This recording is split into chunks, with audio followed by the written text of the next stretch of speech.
Welcome to JA Economics for Success, session Managing My Money.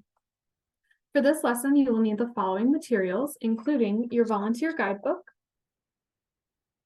the student table tents, the student worksheet for the session, and access to the digital presentation that can be found at learn.ja.org. You can work with your classroom teacher to determine whether you or the teacher will be responsible for pulling up the digital presentation each time you visit the classroom.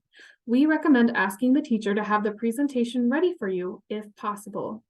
If you are teaching a JA in the AM or a JA in a day event, please know that JA staff have encouraged the teachers to pull the presentation up for you prior to the event.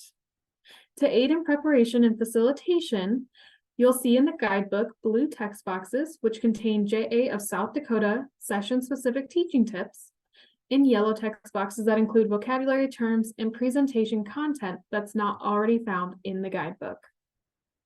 When you go into class, please greet the students and tell them a bit about yourself and why you chose to volunteer in their classroom, if this is your first visit.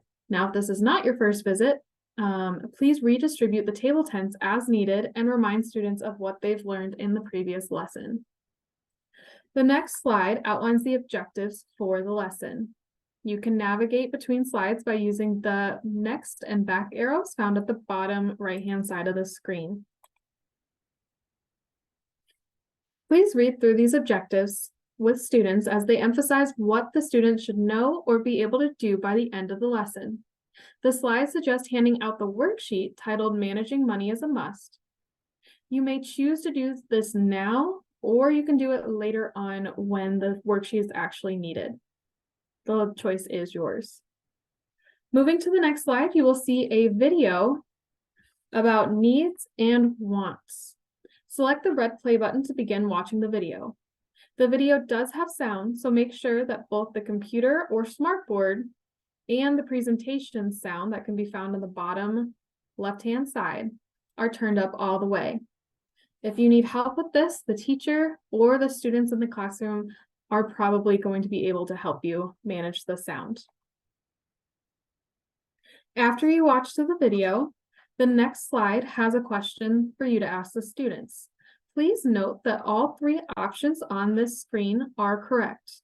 So you will ask the question and discuss with students before selecting the answers. But please know all three are correct. In order to move to the next slide, you need to have selected each of the boxes and make sure that the blue check mark appears before clicking the submit button on the bottom right-hand side. Now, if you would like to bypass having to hit submit for any reason, please know that you can navigate between slides by using the menu buttons found on the top left-hand side of the screen. If I select those three lines, it brings out the menu that has all the titles of each of the slides in the presentation available to me. So you can see that it has my current slide highlighted. If I wanted to move to the following slide, all I have to do is click. It moves me, and then to exit the menu, all I have to do is click the image of the three in the corner for the menu. Please note that this slide also all of the questions, all the options are correct, so you will have to submit all four before moving on. Just like so. From here, you will move on to introducing the subject of budgeting with students, and you're going to relate the concept for students of budgeting to how they budget their time or how they manage their personal time. This is a great time to share how you personally manage your own time, or perhaps ask a student to share how they manage their time. When they get up in the morning, how much time do they allot for certain things? How much time do they spend in school? And then how do they manage their afternoon schedule with homework or sports or things of that nature? As you advance the slides, please notice that many of the slides, especially vocabulary slides, are interactive. You can choose to have a student come up to the board to click and reveal the definition of each word, or you can have students guess the definition of a word and talk about what they think the word means with a shoulder partner before revealing the answer. Please note that a lot of them are in button form. So you just click and the answer is revealed. So please note that this slide is interactive and some of the others are, so please be prepared prior to going into the classroom, just knowing what to click on. As we keep going, we're going to talk a little bit more about budgeting with the students, and then we're going to get to Leon's monthly budget. If you haven't handed out the student worksheet, now is the time to do so. And students will be doing the front side of the worksheet that has a key terms bank at the top. So what you're going to be doing is you're going to be going through Leon's budget. Please note that the yellow arrows are actually information. So you can either hover your mouse over to reveal the information, or if you're on a smart board, you can click on the yellow arrows to reveal the information, just depending on what technology you have in the classroom. If you have not done so already, make sure, again, the students have their worksheet for the activity. Students will be writing in key terms from their bank on the budget in front of them as you go through each of the parts of the budget. So please know that they should be listening to you, but they also should be writing in the key terms in the blanks that are provided on their worksheet for the budget for Leon. This is also a great time to tell students about how you manage your own budget. Are you personally using an app? Are you using a spreadsheet or some other tool to track your spending? As you move forward, the next slide features some additional questions to ask students about Leon's budget.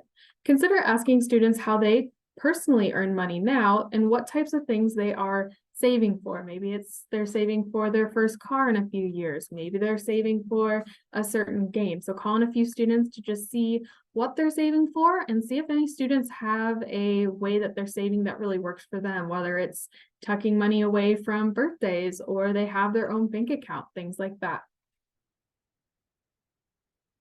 The next slide is Kai's monthly budget, which JASD provided a blank budget on the back of the student worksheet. So there's two options for implementing the back of the worksheet. The first is that you can have students think about their own personal budgets and saving goals and have them fill out a budget form for themselves personally. The other option that I would suggest is to tell students that they can take the worksheet home to complete on their own or with family and then continue on to the next activity. The next few slides allow students to see the impact of budgeting for things that they really want versus not budgeting for things that they want in the future. You can choose to do this activity as a whole class, as it's written in the guidebook, or you can place students in small groups and allow them to discuss their thinking before revealing what the characters in the following slides choose to do. I would suggest having students get up and get moving and get with a partner or get in a small group. You can pick the groups. The teacher might be able to help you pick groups just to kind of incorporate a little bit of movement to keep students focused on the presentation. So here you're introducing the idea of should you spend your money or should you save your money for something later on? And as we proceed, we again talk about planning for the future. Maybe we have $10, but do we want to spend it all right now, or do we want to put it towards a purchase in the future that maybe means more to us? I just want to point out that there are two arrows on this slide above the two bicyclists. And you just hover and or click on those yellow arrows to reveal that information on the slide. And again, really reiterate that point of sometimes saying no to yourself in the short term allows you to really get what you want in the long term, because that is something that may be more of an abstract concept, especially the younger the student is. As we move to the next couple slides, the next 3 slides, this is where students are going to be able to discuss in their small groups if you chose to put them in small groups, or you can simply have this as a whole class discussion, but you're going to read the screen and then you're going to have students discuss what they think that character should do with their income. So it's going to be a very similar thing for each 3 of the slides. Have students discuss, call on several groups, if not all, depending on your class size, to share what they think the character should do before you click on the button that reveals what the character chose to do. And just reiterate that maybe there's not a right or wrong answer, but there is maybe this character wanted something more that they could have put their money towards. So this one's a little bit open-ended, but it leads to a great discussion with the kids about either spending their money on things that they want right this second or things that they might want in the future. And it's the same for the next 2 slides. You'll do the same thing in your groups or as a whole class. And that leads us into, from here, you're going to review your lesson's objectives. So you can review what students should be able to do, what they've learned in this lesson, and then you'll bring it to a close with these reflection questions. If you're running out of time, you might just want to consider picking one of these to talk with about the lesson with the students. If this is part of your JA in a day or JA in the AM program, please continue on to the next lesson if applicable. Consider allowing students a quick stretch break while you get the next lesson pulled up and ready to go. If this is your only lesson of the day and you have more lessons to teach at a later date, please just make sure to collect student name tags as they will be reused for the next lesson. And with that, that brings us to the end of JA Eco for Success, Managing My Money.